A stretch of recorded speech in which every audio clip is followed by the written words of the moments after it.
British শাসনের বিরুদ্ধে ভারতের স্বাধীনতা সংগ্রামে নেতাজি সুভাষচন্দ্র বসু ছিলেন একজন বিশিষ্ট নেতা।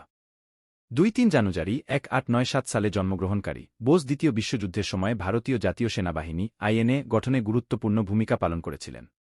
তার ক্যারিশমা এবং দেশপ্রেমের জন্য পরিচিত বোস ভারতীয় জাতীয় কংগ্রেসের মধ্যে তার রাজনৈতিক কর্মজীবন শুরু করেছিলেন, কিন্তু পরে স্বাধীনতার প্রতি তার দৃষ্টিভঙ্গি নিয়ে মোহভঙ্গ হয়ে পড়েন।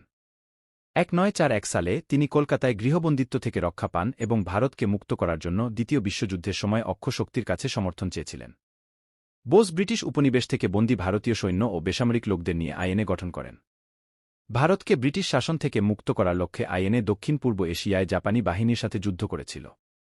তার বিখ্যাত স্লোগান "ও আমাকে রক্ত দাও, আমি তোমাকে স্বাধীনতা দেবও" অনেককে অনুপ্রাণিত করেছিল। যাই হোক, দ্বিতীয় বিশ্বযুদ্ধের সমাপ্তির সাথে সাথে বোসের প্রচেষ্টা চ্যালেঞ্জের সম্মুখীন হয়। তার মৃত্যু সম্পর্কে পরস্পরবিরোধী তত্ত্ব রয়েছে, কিছু কিছু পরামর্শ দিয়ে যে তিনি ১৯৪৫ সালে তাইওয়ানে একটি বিমান দুর্ঘটনায় মারা গিয়েছিলেন। ভারতের স্বাধীনতা সংগ্রামে নেতাজি সুভাষচন্দ্র বসুর অবদান এবং আইএনএতে তার ভূমিকা দেশের ইতিহাসের একটি উল্লেখযোগ্য অংশ হয়ে আছে।